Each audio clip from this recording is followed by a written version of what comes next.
हमारे साथ हैं कर्नल दीपक रामपाल, वीर चक्र से सम्मानित हैं, पुरस्कार से सम्मानित हैं। 17 जाट जो है उससे वे ताल्लुक़ रखते हैं और उस समय उन्होंने .4875 को कैप्चर करने में बहुत अहम भूमिका निभाई थी, जो पाकिस्तान के लिए बेहद ज़रूरी थी। और उस समय उन्हें ही जो है कुछ पाकिस्तान के जो घुसपैठ करने वाली जो पाकिस्तान की नॉर्दर्न लाइट इन्फेंट्री थी, उसके जवान भी पकड़े थे। आइए जानते हैं कि उस समय उन्होंने कैसे चैलेंज था और कैसे उन्होंने उस टास्क को पूरा किया।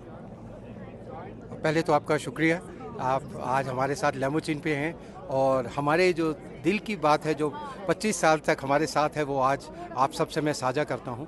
ये आप जो पहाड़ देख रहे हैं दूर ऊंचाई के ऊपर, जिसमें बर्फ़ का एक वाई बना दिखाई दे रहा है, ये है .4875।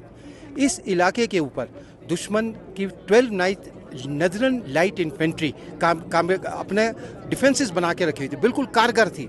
उसने अपने मशीन गन्स, उसने अपने रॉकेट लॉन्चर्स इस जगह पे रखे हुए थे और हम पे भारी मात्रा में फायर कर रहा था।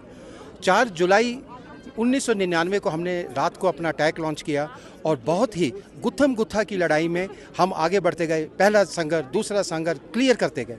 वहाँ पर इस प्रकार के माहौल हो गए कि जब हमारा एमुनिशन ख़त्म होने को आ रहा था तो हम एक दूसरे को अपनी बैनेट के साथ मार रहे थे, एक दूसरे के साथ ऐसी लड़ाई चल रही थी। इस लड़ाई के अंदर मेरे बहुत से जवानों ने बहुत बड़ी बड़ी शहादत दी, देश के लिए अपने प्राण न्यौछावर किए। और इसके अंदर जैसे आपने पूछा कि क्या पाकिस्तानी थे, बिल्कुल पाकिस्तानी थे। वो कोई घुसपैठिए नहीं थे। उनकी northern light infantry, 12 northern light infantry के बंदे थे, जिनके डॉक्यूमेंट्स, जिनके वेपन्स, जिनकी यूनिफॉर्म हमने सब कैप्चर करी और राष्ट्र को दिखाई भी उस वक्त भी। और जब आपस में भी बातचीत हो रही थी तो वो भी ये कह रहे थे कि सब हम इसी यूनिट से ताल्लुकात रखते हैं और आप लोगों का लोहा हम मानते हैं कि इस ऊंचाइयों पे आकर आप हमसे लड़ रहे हैं और अपने देश के लिए हमारे से इस प्रकार से शेर जैसे लड़ता है उस प्रकार से थे जी। कितना डिफिकल्ट था ये टास्क? ये जैसे अब यहाँ खड़े होकर ही देखने की सांस ही नहीं आ रहा, रात का समय हो, दिखाई कुछ नहीं दे रहा हो, दुश्मन की गोलाबारी हो, ऊपर आप 20 किलो का वजन लेके चल रहे हैं और अभी तो आपको लग रहा है कि पहाड़ बहुत छोटा है। जब वहाँ पे आप खड़े हो जाते हैं, एक तरफ समुद्र और एक तरफ खाई वाला आसार रहते हैं।